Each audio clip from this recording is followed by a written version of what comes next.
Hello and welcome back guys, आप सभी का स्वागत है वीआरजे एक्सप्लेन चैनल पे। मैं आपका दोस्त एंड होस्ट वी आपके साथ लेकर आ चुका हूँ टबो का नेक्स्ट एपिसोड। और हमने पिछली कहानी में देखा था कि हमारा मेन कैरेक्टर बाथरूम जाने के लिए बाहर निकलता है और उसका ध्यान किसी चीज़ पे आता है और उसको कुछ आइडिया आता है और वो अपने ड्रॉवर से बात करता है और उस प्लान को एक्सपोज करने की कोशिश करता है और ड्रॉवर भी येस करता है और फिर ये अपना प्लान एक्सपोज करते हैं और जेसिका को उकसाते हैं दरवाज़ा खोलने के लिए, जबकि वो दरवाज़ा नहीं एक विंडो होती है।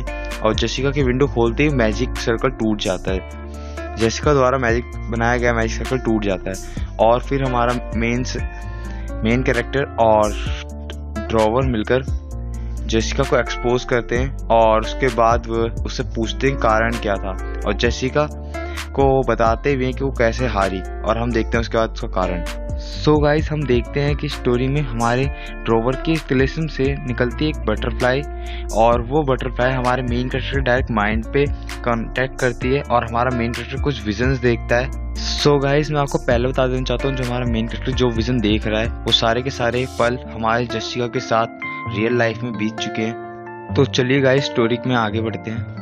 हम देखते हैं कि जेसिका एलन को पसंद करती थी और वो उसे ये बताना चाहती थी। सो गाइस, हम देखते हैं हमारा जो एलन है वो अपने स्कूल का बास्केटबॉल का बेस्ट प्लेयर है और हर कोई उसके खेल की सराहना करता है। और गाइस, हमें पता चलता है कि हमारी जेसिका उस एलन को देखने के लिए रोज आती थी उसके बास्केटबॉल क्लब में।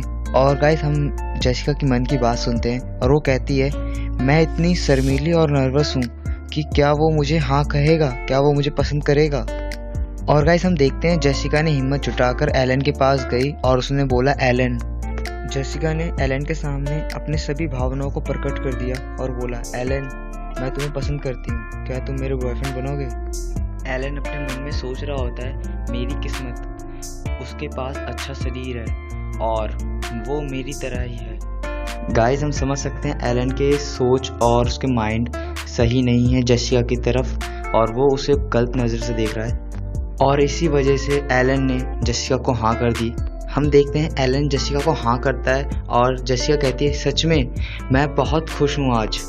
और गाइस, हम देखते हैं जेसिका हमें बताती है कि और उस दिन से मैं हर पल हर दिन उसके साथ थी और वो दिन वो पल वो सभी पल मेरी ज़िंदगी के सबसे खुशनुमा पल थे, उन्हें मैं कभी भी भूलना नहीं चाहती। गाइस, हम देखते हैं वो दोनों के दोनों एवरी वीकेंड एवरी डे हर जगह घूमने जाते और एक साथ रहते। गाइस, एलन ने जिसलिए जेसिका को पसंद किया था उसने उसके साथ वो सब किया। मैं एक्सप्लेन नहीं करने वाला, आप खुद ही समझदार हो, देख सकते हो। जेसिका ने एलन को रोकने की कोशिश की, कहा नहीं एलन अभी मत करो, लेकिन गाइस एलन कहाँ रुकने वाला था। और गाइस, जेसिका बताती है मैंने उसे वो सब कुछ दे दिया। गाइस, हम जानते हैं एलन क्या चाहता था और उसे वो सब कुछ मिल चुका है। नेक्स्ट डे ये दोनों किसी शॉपिंग मॉल में जाते हैं और एलन कहता है ये मैं तुम्हारे लिए खरीदूंगा, ये अच्छा लग रहा है। और गाइस, हम देख सकते हैं प्यार एक तरफा है। जेसिका एलन से बहुत प्यार करती है और कहती है I love him so much, मैं उसे बहुत प्यार करती हूँ। और गाइस, फिर सीन नेक्स्ट डे पे शिफ्ट होता है और हम देखते हैं एलन अपने बास्केट कोच में बास्केटबॉल खेल रहा होता है, तभी उसके साथ एक लड़की आती है और कहती है एलन ये तुम्हारे लिए है। और गाइस, ये क्या होना था, जेसिका ने एलन को दूसरी लड़की के साथ देख लिया और कहा एलन। जेसिका एलन से सवाल करती है एलन ये कौन है और ये तुम्हारे साथ क्या कर रही है। गाइस, सिंपल फंडा है, हर लड़की को अपना बॉयफ्रेंड किसी और लड़की के साथ देखने में जलन होती है। और मुझे बताना कमेंट में कि आपके बॉयफ्रेंड हैं या आपकी गर्लफ्रेंड है। मेरी तो नहीं है, मैं सिंगल हूँ। So guys, back to the story, कहानी पे वापस आते हैं। सो गाइस, जेसिका के पूछे गए सवाल पे एलन कहता है इससे तुम्हें क्या मतलब। और गाइस, एलन हमें बताता है कि अगर मैं अपने फैंस से बात कर रहा हूँ तो इससे आपका कोई लेना देना नहीं है, वो मेरे फैंस हैं, वो मुझसे बात करेंगे। और गाइस, सीन शिफ्ट होता है और हम देखते हैं जेसिका और एलन के बीच में बातों की लड़ाई हो रही होती है। गाइस, हम सुनते हैं जेसिका कह रही होती है नहीं तुम ये नहीं कर सकते, नहीं। और हमारा एलन कहता है मुझे तुम्हारी बात सुनने की कोई भी ज़रूरत नहीं है।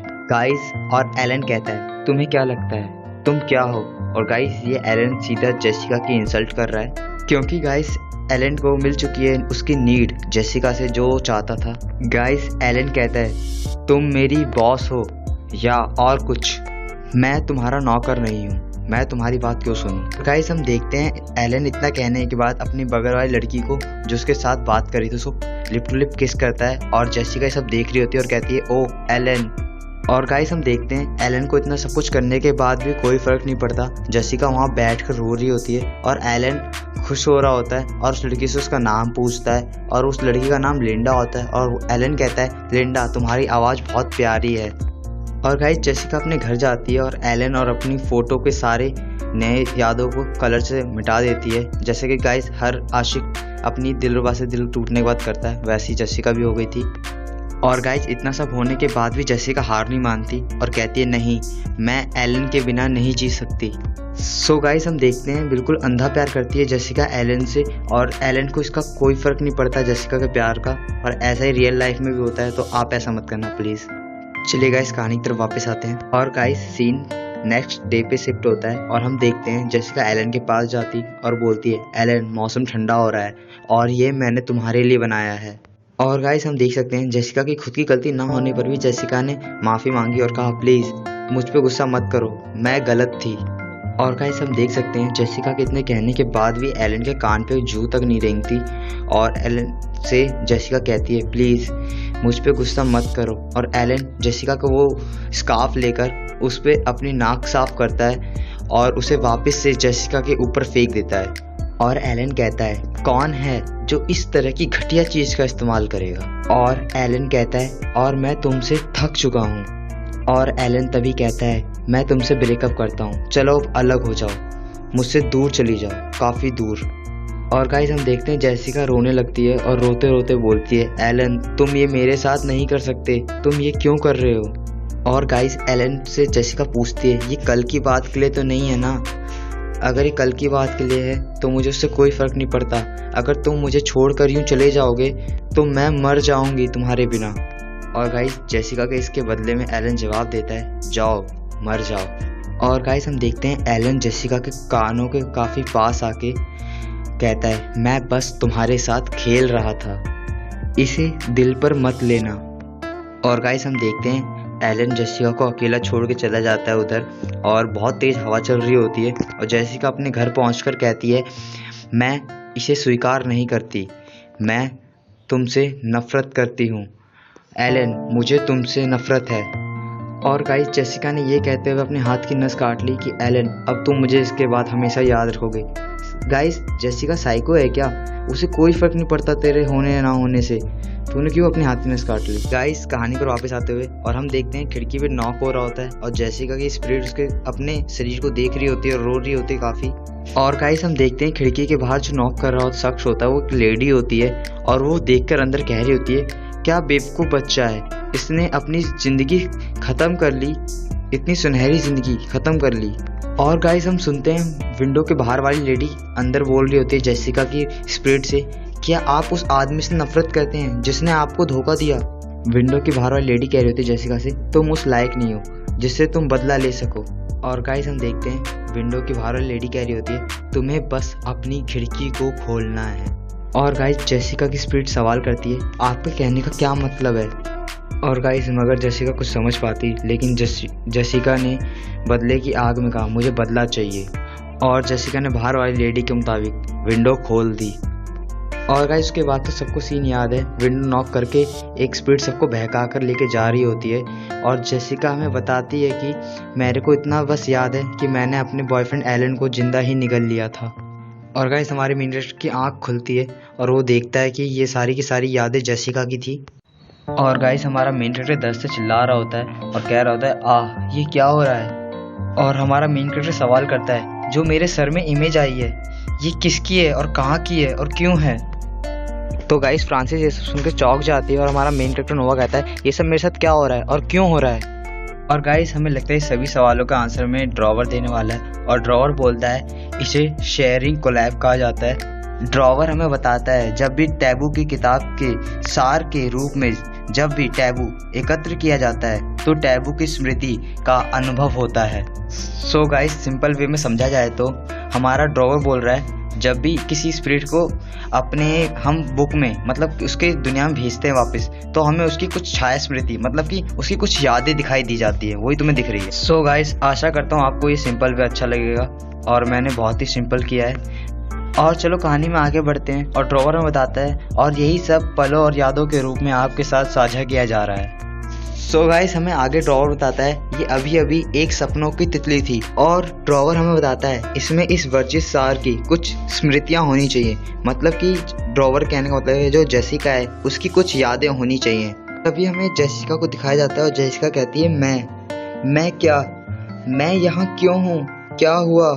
सो गाइस इतना कहने के बाद जेसिका कहती है मुझे सब याद आ गया, मुझे सब याद आ गया। जेसिका बोलती है ये कैसे हो सकता है, मैंने एलन को जिंदा ही खा लिया। और गाइस जेसिका को ये सब करने पे बहुत पछतावा और होता है और वो कहती है ये नहीं हो सकता, और जेसिका बहुत ही रो रही होती है। और गाइस ये सब देख के फ्रांसिस को बहुत ही बुरा लगता है और वो कहती है वो उसके साथ क्या हो रहा है। फ्रांसिस बोलती है वो जेसिका है ना। और तभी फ्रांसिस हैरान होते हुए बोलती है वो डरावना भूत जेसिका है, oh my God. So guys तभी ड्रॉवर बोलता है वो बस एक भूत है जिसे चालाकी से छला जा रहा है एक वर्जित द्वारा, मतलब टैबो द्वारा। सो गाइस आसान शब्दों में कहा जाए तो जो जेसिका है उसकी स्पिरिट को कंट्रोल कर रहा था दूसरा स्पिरिट, पावरफुल स्पिरिट जो उससे टैबो कहा जाता है। चलिए स्टोरी में आगे बढ़ते हैं और हमें पता चलता है जो जेसिका है उसकी स्पिरिट की सारी यादें इकट्ठा कर चुका है और उसके बाद उसके जाने का वक्त आ चुका है। और गाइस तभी ड्रॉवर कहता है क्योंकि उसने एक दुष्ट आत्मा की मदद की थी इसलिए उसकी आत्मा गायब होने वाली है। मतलब जो विंडो पे एक लेडी आई थी वो एक बुरी आत्मा थी जिसके कारण हमारी जेसिका ने ये सारे कांड किए और ये सारे गलत काम उस बुरी आत्मा ने करवाया। फ्रांसिस और हमारा मेन कैरेक्टर नोवा दोनों के दोनों कुछ बोलना तो चाहते थे लेकिन बोलते नहीं क्योंकि उन्हें पता है जो जा चुका है वो वापस लौट कर नहीं आने वाला। लेकिन फिर भी हमारी फ्रांसिस पूछती है वो क्या पहले ही मर चुकी थी। तभी ड्रॉवर हमें बताता है हाँ टैबू ने उसके शरीर पे कब्जा कर लिया और उसके आत्मा के साथ छेड़छाड़ की। हालांकि हम सब जानते हैं जेसिका बहुत ही नरम दिल की थी, इसी कारण से टैबो द्वारा जेसिका की आत्मा पे कब्जा करना और आसान हो गया। तभी ड्रॉवर आगे बताता है अगर इसकी आत्मा गायब नहीं हुई तो किसी और टैबू द्वारा इसकी आत्मा पे वापस से कब्जा किया जा सकता है।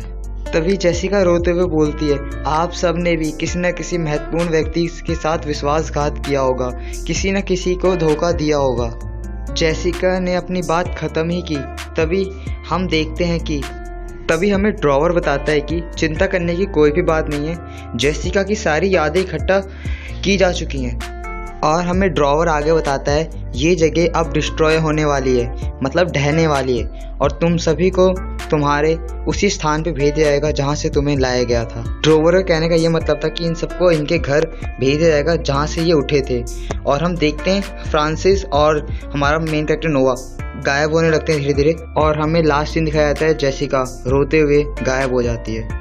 सो गाइस ये बुक ऑफ टबोस का लास्ट एपिसोड था और ये एनिमे यहीं पे ख़त्म होता है। जितने भी नए व्यूअर्स चैनल पे नए हैं तो चैनल को सब्सक्राइब कर लें, वीडियो को लाइक और कमेंट जरूर करके जाएं ताकि मेरा नेक्स्ट मांगा एक्सप्लेनेशन वीडियो आप तक पहले पहुंचे। तो मिलते हैं नेक्स्ट वीडियो में न्यू मांगा के साथ, तब तक के लिए बाय बाय एंड सायोनारा।